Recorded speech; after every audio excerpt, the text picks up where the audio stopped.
Hi friends, அஸ்ஸலாமு அலைக்கும். எல்லோரும் எப்படி இருக்கீங்க? நல்லா இருக்கீங்களா? நம்ம இன்றைக்கி வந்துட்டு என்ன சாஃப்ட்வேர் பார்க்க போகிறோம் அப்படின்னு பார்த்தாக்க, லேப்டாப்புக்கு, கம்ப்யூட்டர் இதுக்கெல்லாம் வந்துட்டு யூஸ் ஆகிற மாதிரி.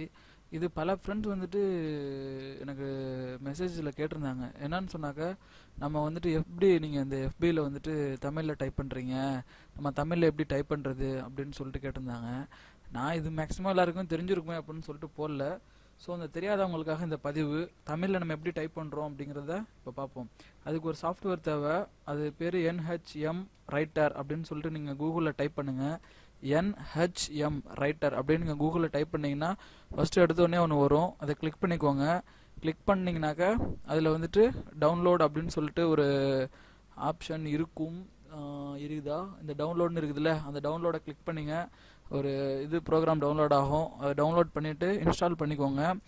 அது எப்படி இன்ஸ்டால் பண்ணுறது அப்படின்னு நான் சொல்கிறேன். ஏன்னா கொஞ்சம் அது இன்ஸ்டாலேஷனில் கொஞ்சம் ஒரு டிஃப்ரெண்ட்டாக இருக்கும். ஸோ நார்மலான இன்ஸ்டாலேஷன் ப்ராசஸ் இல்லை. ஓகே, ஸோ இப்போ நம்ம என்ன பண்ணணும், அது ஓப்பன் கொடுங்க. ஓப்பன் கொடுத்துட்டு எஸ்ஸு, அப்புறமேட்டுக்கு நெக்ஸ்ட்டு கொடுங்க. அடுத்த அக்செப்ட்டு, சாதாரண மாதிரி தான். நெக்ஸ்ட்டு மை லாங்குவேஜ்னு இருக்கும். அங்கே வந்துட்டு உங்களுக்கு என்ன லாங்குவேஜில் நீங்கள் டைப் பண்ணணுமோ அது கொடுங்க. ஓகே, தமிழ்னு இருக்குது. ஸோ நீங்கள் வந்துட்டு இது தமிழில் டைப் பண்ணணுன்னா நீங்கள் தமிழ் கொடுத்துட்டு நெக்ஸ்ட்டு கொடுங்க. அப்புறம் நெக்ஸ்ட்டு சாதாரண மாதிரி, அப்புறம் இன்ஸ்டாலேஷன் தான். இது உங்களுக்கு முடிஞ்ச பிறகு, இன்ஸ்டால் ஆகி முடிஞ்ச பிறகு நீங்கள் என்ன பண்ணணும் அப்படின்னு சொன்னாங்க, தமிழில் டைப் பண்ணணுன்னாக்கா உங்களுடைய கீபோர்டு இருக்குல்ல, கீபோர்டில் வந்துட்டு ஆல்ட்டுன்னு சொல்லிட்டு ஒன்று இருக்கும், ALT. அந்த ஆல்ட்டை பிடிச்சி அமுக்கிட்டு நம்ம நம்பரில் 2 நீங்கள் டைப் பண்ணிங்கனாக்கா நீங்கள் வந்துட்டு தமிழில் டைப் பண்ணலாம். ஓகே, அது எப்படி டைப் பண்ணுறதுன்னு சொன்னாக்கா சாதாரணமாக மாதிரி தான். அம்மா அப்படின்னு எப்படி இங்கிலீஷில் டைப் பண்ணுவீங்க, AMMAன்னு சொல்லுவீங்க.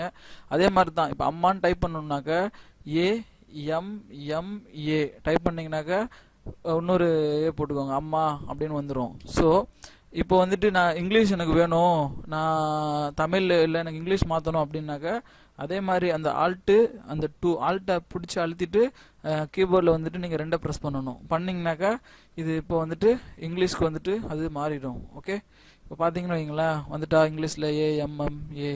இப்போ மறுபடியும் நீங்கள் தமிழ்னாக்கா Alt+2, ஒரே டயத்தில் ஆல்ட்டையும் 2ஐயும் நீங்கள் ப்ரெஸ் பண்ணணும். பண்ணிவிட்டு நம்ம டைப் பண்ண வேண்டியது தான். இது டைப் பண்ணுறது வந்துட்டு நம்ம சாதாரணமாக அந்த தங்கிலீஷ்னு சொல்லுவாங்களே, இப்போ வந்துட்டு அப்பா அப்படின்னாக்க APPA அப்படின்னு டைப் பண்ணுவோம், அப்பா. அதே மாதிரி இதுக்கும் அப்படி தான், அதே விஷயந்தான். இது ஒன்றுமே தெரியலை அப்படிங்கிறவங்க கூட இது மூலயமா அவங்க டைப் பண்ணலாம். ஸோ ரொம்ப யூஸ்ஃபுல்லான ஒரு விஷயம் தெரியாதவங்களுக்கு. ஓகே, இன்ஷால்லா நம்ம அடுத்து வேறு ஒரு விஷயத்தில் நம்ம பார்ப்போம். ஓகே, பாய்.